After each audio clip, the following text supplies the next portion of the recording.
అందరికీ వందనములు. ప్రియమైన దేవుని బిడ్డలారా, ఉదయకాల సమయంలో పడకల మేంచలేకుండానే ప్రభు యొక్క కృపావార్తను విందాం రండి.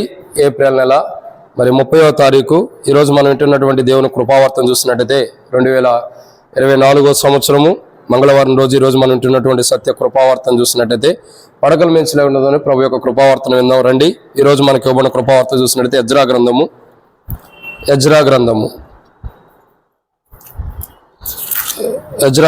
3వ అధ్యాయము 11వ వచనం. ఎజ్రా గ్రంథం 3వ అధ్యాయం 11వ వచనం. వీరు వంతుల చొప్పున కూడి యెహోవా దయాళుడు, ఇశ్రాయేలు విషయమై ఆయన కృప నిరంతరము నిలుచునని పాడుచు యెహోవాను స్తుతించిరి. మరియు యెహోవా మందిరం యొక్క పునాది వేయబడుట చూచి జనులందరూ గొప్ప శబ్దంతో యెహోవాకు స్తోత్రం చేసిరి. పిల్లలు, ఈ ఉదయకాల సమయంలో పడకలు మించలేకుండానే మనం వింటున్నటువంటి కృపావార్త ఏంటంటే, ఇక్కడ రాయబడినటువంటి మొట్టమొదటి మనం చూస్తున్నాము. దేవుని యొక్క వాక్యం చూస్తున్నట్టు ఎజ్రా గ్రంథం 3వ అధ్యాయం 11వ వచనంలో యెహోవా దయాళుడు, ఇశ్రాయేలు విషయమై ఆయన కృప నిరంతరము నిలుచును. కాబట్టి ప్రియులారా, ఈ ఉదయకాల సమయంలో దేవుని యొక్క వాక్యాన్ని మనం జాగ్రత్తగా విన్నట్లయితే దేవుని కృప నిరంతరం నిలుస్తున్న అనుభవాన్ని మనం చూస్తూ వస్తున్నాం. దేవుని కృప అన్నది నిరంతరము అంటే ఎప్పటికీ దేవుని కృప అన్నది మన మీద నిలుస్తున్న అనుభవాన్ని మనం చూస్తూ వస్తున్నాం. అందుకే ప్రజలు ఏమంటారంటే యెహోవా దయాళుడు అని ప్రభువుని ఎందుకు స్తుతిస్తున్నారు, గణపరచడానికి కారణం ఏంటంటే ఆయన కృప నిరంతరం ఉంటుందని బైబిల్ సెలవిస్తుంది. అయితే దేవుని యొక్క వాక్యాన్ని చూసినట్టయితే యెహోవా దయాళుడు అని ఆయన స్తుతించడానికి గల కారణాలు ఏంటంటే బైబిల్లో కొన్ని విషయాలు ఉన్నాయి. రండి, దాంట్లో మొదటి మాటను చూసినట్టయితే ఎజ్రా గ్రంథము 3వ అధ్యాయము 8వ వచనం. ఎజ్రా గ్రంథం 3వ అధ్యాయం 8వ వచనం. యెరూషలేములో నుండి దేవుని యొక్క మందిరమునకు వారు వచ్చిన 2వ సంవత్సరము 2వ నెలలో షయల్తీయేలు కుమారుడైన జెరుబ్బాబెలును యోజాదాకు కుమారుడైన యోషువాయును చెరలో నుండి విడిపింపబడి యెరూషలేమునకు వచ్చిన వారు అందరూ పని ఆరంభించి 20 సంవత్సరములు మొదలుకొని పైయుడు గల లేవీయులను యెహోవా మందిరం యొక్క పనికి నిర్ణయించిరి. సో ఇక్కడ రాయబడినటువంటి ఒక మాట ఏంటంటే, ఈ బైబిల్లో చెప్పబడినటువంటి రాయబడిన మాటలు ఏంటంటే, యెహోవా దయాళుడు అని వారు ఎప్పుడు అని ఏ కారణాన్ని బట్టి ఆయన స్తుతిస్తున్నారు. యెహోవా దయాళుడని స్తుతించడానికి గల కారణం ఏంటంటే, మొట్టమొదటిగా ఎజ్రా గ్రంథం 3వ అధ్యాయం 8వ వచనం రాయబడుతూ వచ్చింది, ఆయన వారిని విడిపించెను లేదా విడిపించబడిన అనుభవం ఉంది. సో యెహోవా దయాళుడని ఎప్పుడు ప్రజలు దేవుని స్తుతిస్తున్నారంటే, దేవుని యొక్క ప్రజలను ఏం చేశారంటే వారున్న పరిస్థితుల నుంచి దేవుడు విడిపిస్తున్న వాడుకుంటారు. సో దేవుని యొక్క వాక్యం మనకు చెప్పబడే మాట ఏంటంటే, వారు ఏట్లలో అయితే బంధించబడి ఉన్నారో, దేనికైతే బంధించబడి దాసులు ఉంటూ వచ్చారో వాటి నుండి వాళ్ళు విడుదల పొందుతూ వచ్చారు. అంటే దేవుడు బంధించబడిన వారిని, లేదంటే ఇంకా రాయబడిన మాట ఏంటంటే చెరలో నుండి బంధించబడిన వారు ఎవరైతే బంధించబడ్డారో చెరలో బంధించబడిన వారిని దేవుడు విడిపించడం ద్వారా, ఎప్పుడైతే చెరలో ఉన్నవారు బంధించబడిన వారు దేవునిలోకి విడిపించబడిన అనుభవంలోకి వచ్చారో, దేవుడు ఎవరినైతే చెరలో ఉండేవారిని విడిపించారో, దేవుడు ఎవరినైతే చెరలో ఉండేవారిని విడిపిస్తూ వచ్చారో, అప్పుడు ప్రజలు అంటున్నారు కదా యెహోవా దయాళుడు, ఆయన కృప నిరంతరం ఉండు. ఎందుకంటే మేము చెరలో ఉన్నప్పుడు ఆ చెరలో నుండి దేవుడు మమ్మల్ని విడిపించాడు. చెరలో మేము బానిసలు ఉన్నప్పుడు, చెరలోనే జీవిస్తున్నప్పుడు చెర నుండి మమ్మల్ని విడిపించాడు. కాబట్టి యెహోవా దయాళుడని ప్రభువుని స్తుతిస్తున్నారు. ఇది మొదటి మాట.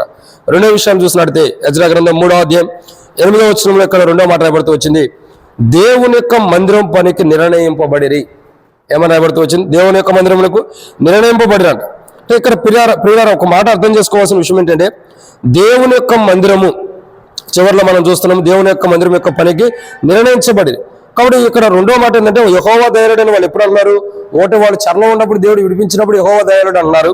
రెండవది చూసినట్టయితే దేవుని యొక్క మందిరం పని కొరకై దేవుడు వాటిని నిర్ణయించినప్పుడు, ఎవరినైతే దేవుడు నిర్ణయించాడో, అంటే ఎవరినైతే దేవుడు ఎన్నుకున్నాడో, ఎవరినైతే దేవుడు ఏర్పరచుకున్నాడో దేవుని పని కొరకై, దేవుని మందిరం పని చేయడం కొరకై, దేవుని మందిరం పని నిమిత్తమై, దేవుని మందిరం నిర్మాణం చేయడానికి కానీ, దేవుని మందిరం కట్టడానికి కానీ, దేవుని మందిరం పని పూనుకోవడానికి కానీ, దేవుని మందిరం కార్యం చేయడం కానీ, ఏదైనా దేవుని మందిరం కొరకు దేవుడు ఎవరిని నిర్ణయించాడో, ఎవరైతే దేవుని ద్వారా నిర్ణయించబడ్డారో వాళ్ళు యెహోవా దయాళుడని దేవుని స్తుతిస్తున్నారు. ఒకటి, వాళ్ళు చెరలో నుండి దేవుడు వారిని విడిపించినందుకు యెహోవా దయాళుడని స్తుతిస్తున్నారు. ఆయన కృప నిరంతరం ఉంటుందంటారు. 2, దేవుని యొక్క మందిరం పని కొరకై దేవుడు వారిని నిర్ణయించాడు కాబట్టి, ఏర్పరచుకున్నాడు కాబట్టి, మేము యోగ్యులం కాదు, మేము అయోగ్యులమైనప్పటికీ దేవుడు తన మందిరం పని కొరకు మమ్మల్ని ఏర్పరచుకున్నాడు, నిర్ణయించుకున్నారని యెహోవా దయాళుడు, ఆయన కృప నిరంతరం అని దేవుని స్తుతిస్తున్నారు. ఇది 2వ మాట. 3వ విషయం ఏంటంటే ఎజ్రా గ్రంథం 3వ అధ్యాయం 8వ వచనంలో దేవుని పని ఆరంభించడానికి ఏమని రాయబడుతూ వచ్చింది? దేవుని యొక్క పని ఆరంభించడానికి కదా ఆరంభించారంట. యెహోవా దయాళుడు అని వాళ్ళు ఎప్పుడు చెప్పగలుగుతున్నారు? ఒకటి, వారు చెరలో నుంచి విడిపించబడినప్పుడు యెహోవా దయాళుడు అంటున్నారు. రెండు, వారు దేవుని పని కొరకు, దేవుని యొక్క మందిరం పని కొరకు నిర్ణయించబడినప్పుడు మేము యోగ్యులం కాము, అయినప్పుడు దేవుడు యెహోవా దయాళుడు ఆయన కృప నిరంతరం మమ్మల్ని ఏర్పరచుకున్నాడని దేవుని స్తుతిస్తున్నారు. మూడవదిగా చూస్తున్నట్టయితే దేవుని యొక్క పనిని ఆరంభించి, ఏదైతే దేవుని పనిని ఆరంభించారో అప్పుడు అంటున్నారు కదా యెహోవా దయాళుడు, ఆయన కృప నిరంతరం ఉండును. ఎప్పుడు వాళ్ళు అంటున్నారు యెహోవా దయాళుడు, ఆయన కృప నిరంతరం ఉందని? ఎప్పుడు మూడవదిగా అంటున్నారంటే, మూడో మాట ఇక్కడ రాయబడుతుంది, ఆయన్ని ఏమని రాయబడుతూ వచ్చింది? దేవుని యొక్క వాక్యాన్ని చూస్తున్నట్టు ఆయన పని ఆరంభించినప్పుడు, ఎప్పుడైతే పని ఆరంభిస్తూ వచ్చారో, ఎప్పుడైతే దేవుని పని ఆరంభిస్తూ వచ్చారో, ఎప్పుడైతే దేవుని మందిరం యొక్క పని ఆరంభిస్తూ వచ్చారో, ఎప్పుడైతే దేవుని మందిరం యొక్క పని పూనుకుంటూ వచ్చారో, అప్పుడు వాళ్ళు అంటున్నారు కదా ఇది దేవుని యొక్క కృపే, యెహోవా దయాళుడు, ఆయన కృప నిరంతరం ఉండును. ఎందుకని? ఆయన కృప నిరంతరం ఉంటుంది కాబట్టి ఈ రోజు మేము దేవుని పని ఆరంభించగలుగుతూ వచ్చాం. ఈరోజు దేవుని పని మేము ఆరంభించగలిగామంటే, ఈరోజు దేవుని పని ఆరంభించబడుతుందంటే, ఈరోజు దేవుని మందిరం పని ఈ రోజు పర్టికులర్గా ఈ రోజు మాత్రమే దేవుని పని ఎందుకు ఆరంభించబడుతుందంటే ఆయన కృపే, ఆయన దయే. యెహోవా దయాళుడు, ఆయన కృప నిరంతరం మా మీద ఉంటుంది కాబట్టి ఈరోజు మేము దేవుని యొక్క పనిని ఆరంభించాము. ఎప్పుడైతే దేవుని మందిరం యొక్క పని ఆరంభించారో అప్పుడు యెహోవా దయాళుడు అని దేవుని స్తుతిస్తున్నారు. ఇది రెండో మాట. మూడో విషయాన్ని చూసినట్లయితే యెజ్రా గ్రంథం 3:12 4వ మాట. మొట్టమొదటిగా యెహోవా దయాళుడు, ఆయన కృప నిరంతరంలో ఎప్పుడు అన్నారంటే, వారు చెరలో ఉన్నప్పుడు దేవుడు విడిపించినప్పుడు, ఏ చెరలో నుండి వారిని దేవుడు విడిపించినప్పుడు అన్నారు కదా యెహోవా దయాళుడు, ఆయన కృప నిరంతరం. రెండు, వారు యెహోవా దయాళుడు, ఆయన కృప నిరంతరం అని ఎప్పుడు అంటున్నారంటే, దేవుని మందిరం పని కొరకు దేవుడు వారిని నియమించినప్పుడు, నిర్ణయించినప్పుడు, మేము యోగులం కాము, అయినప్పుడు దేవుడు మమ్మల్ని యోగులుగా చేశాడు అన్నందుకు, ఆ చేసిన దాన్ని బట్టి దేవుని స్తుతిస్తున్నారు. యెహోవా దయాళుడు, ఆయన కృప నిరంతరం ఉండండి. మూడవగా చూసినట్టయితే దేవుని మందిరం పని ఆరంభించడానికి దేవుడు సమయం ఇచ్చాడు. ఏదైతే దేవుడు సమయం ఇచ్చాడో దేవుని మందిరం పని ఆరంభించడానికి, ఆ పొందినటువంటి సమయాన్ని బట్టి, ఆ తీసుకున్న సమయాన్ని బట్టి యెహోవా దయాళుడు అని దేవుని ఆరాధిస్తున్నారు. ఇక నాలుగో మాట ఏంటంటే యెజ్రా గ్రంథం 3:12 మునుపటి మందిరమును చూచిన యాజకుల్లోని, లేవీయులలోను, కుటుంబ ప్రధానుల్లోను వృద్ధులైన అనేకులు ఇప్పుడు వేయబడి మందిరం యొక్క పునాదిని చూచి గొప్ప శబ్దంతో ఏడ్చిరి. అయితే మరి అనేకులు సంతోషించేత బహుగా అరిచిరి. కాబట్టి ఇక్కడ నాలుగో మాట ఏంటంటే, వారి జీవితాల్లో ఎప్పుడు యెహోవా దయాళుడు అన్నారంటే వారికి దేవుడిచ్చిన సంతోషాన్ని బట్టి. ఎప్పుడైతే దేవుడు వారికి సంతోషాన్ని ఇచ్చాడో, ఎప్పుడైతే దేవుడు వారికి సంతోషాన్ని అనుగ్రహిస్తూ వచ్చాడో, వారి జీవితాలు అప్పటి వరకే బాధలు, దుఃఖాలు, కష్టాలు, దేవుని మందిరం విషయమై ఎంత బాధగా ఉండరు, దేవుని మందిరం విషయమై ఎంత దుఃఖంగా ఉండరు, దేవుని మందిరం విషయమై ఎంత మనోవేదంతో ఉండరు. లేదా పరిస్థితిని బట్టి దాసులు కావచ్చు, బానిసలు ఉన్నప్పటికీ ఎటువంటి బానిసలు ఉండా, ఎటువంటి దుఃఖంలో ఉండా, ఎటువంటి బాధలో ఉండా, మందిరం విషయం కానీ, కుటుంబాల విషయాలు కానీ, భౌతికమైన విషయాలు కానీ, ఆత్మీయ స్థితులు కానీ ఏవైతే బాధల్లో ఉండారో ఆ బాధలన్నింటిలో నుండి కూడా దేవుడు విడిపించి వారికి సంతోషాన్ని ఇచ్చారు.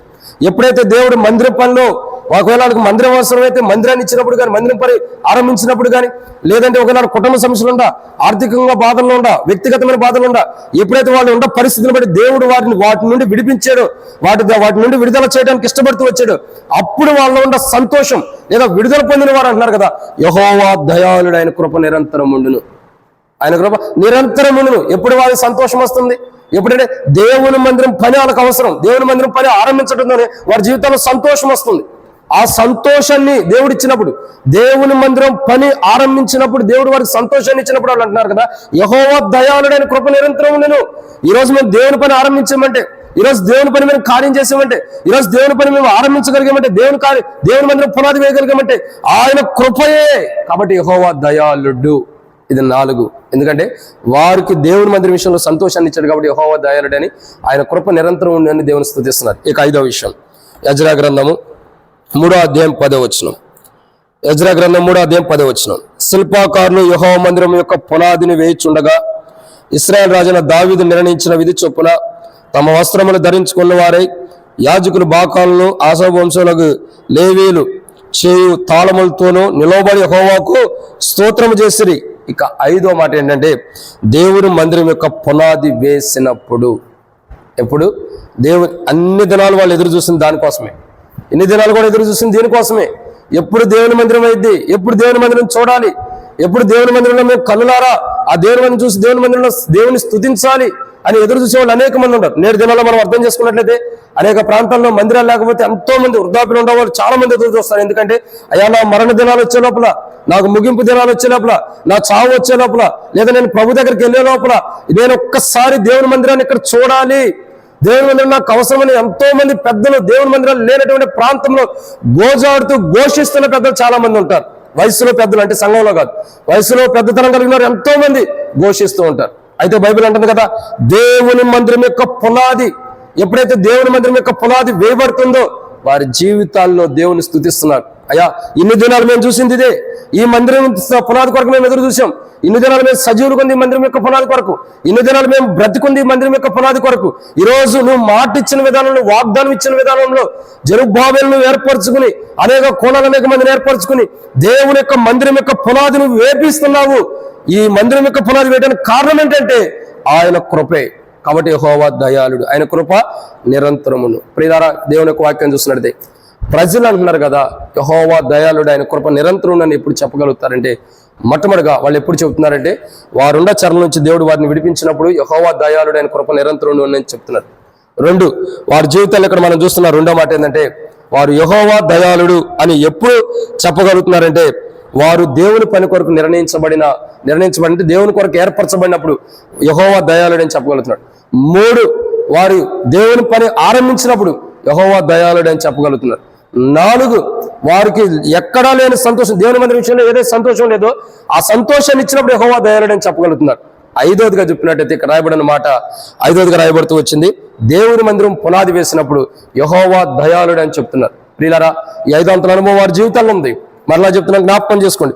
యెహోవా దయాళుడు, ఆయన కృప నిరంతరం ఉండిందని వాళ్ళు ఎప్పుడు చెబుతున్నారంటే, ఒకటి వారు ఉండ శ్రమల నుంచి దేవుడు విడిపించినప్పుడు యెహోవా దయాళుడు అని చెప్తున్నాడు, ఆయన కృప నిరంతరం ఉండిందని చెప్తున్నారు. రెండు, వారిని దేవుని మందిరం పని కొరకు దేవుడు ఏర్పరచుకున్నప్పుడు యెహోవా దయాళుడు అని చెప్తున్నారు. మూడు, వారు దేవుని పని ఆరంభించినప్పుడు యెహోవా దయాళుడు అని చెప్తున్నారు. నాలుగు, వారికి లేని సంతోషం దేవుడు అనుమతించినప్పుడు, వారికి లేని దేవుని మందిరం విషయంలో ఏదైతే దుఃఖం బాధతో ఉంటారో దుఃఖం బాధను తీసేసి దేవుని మందిరం విషయంలో సంతోషం ఇచ్చినప్పుడు యెహోవా దయాళుడు అని చెబుతున్నారు. ఐదవదిగా చూసినట్టయితే దేవుని మందిరం యొక్క పునాది ఎన్నో రోజుల నుంచి ఎదురు చూస్తున్న దేవుని మందిరం యొక్క పునాది వేయబడినప్పుడు యెహోవా దయాళుడు, ఆయన కృప నిరంతరం ఉండినని చెప్తున్నారు. ప్రియులారా, ఈరోజు మనం కూడా ఈ ఐదంతుల అనుభవంలో ఈ ఉదయ కాలంలో ఈరోజు ఉదయం పడక నుంచి లేకపోవడంతోనే మన జీవితాల్లో కూడా వేయబడిన పునాదులు, క్రీస్తు అనే బండ పైన మనం ఉన్న పునాదులు కానీ, మన క్రైస్తవ జీవితం, మన విశ్వాస జీవితంలో వేయబడిన పునాదులను బట్టి కానీ, వేయబడినట్టు క్రీస్తు కార్యాలను బట్టి, జరుగుతున్న క్రీస్తు కార్యాలను బట్టి కానీ యెహోవా దయాళుడు, ఆయన కృప నిరంతరం ఉండును.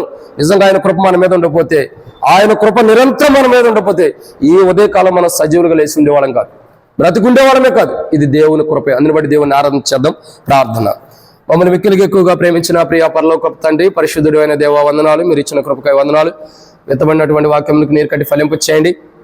యెహోవా దయాళుడని ఐదంతల అనుభవం కలిగిన విషయాల్లో వాళ్ళు చెప్పగలుగుతున్నారు. మేము కూడా అనుభవంలో చెప్పగలిగిన సాయం చేయమని ఈ దినమంతా కాపుదల మీ నడిపింపును కోరుకుంటూ, ఈ దినమంతా కూడా మేము ఈ ఉదయకాలం పడకల మీద లేచినంత వరకు కాదు, ఈ దినమంతా కూడా ఈ మాట యెహోవా దయాళుడు, ఆయన కృప ఈ దినమంతా కూడా నా పట్ల కృప తోడుగా ఉంది. ఈ రోజు కదా నా జీవితకాలం అంతా ఆయన కృప తోడుగా ఉందని సర్వజనుల్లో సర్వలోకంలో కూడా ఆయన కృపని, మీ కృపని వెల్లడిపరిచే వరకు సిద్ధపరచమని, మేము పొందిన కృపను కోల్పోకుండా కాపాడమని ప్రభువైన యేసుక్రీస్తు నామం పేరిట శ్వాసంతో ప్రార్థిస్తున్నాం తండ్రి.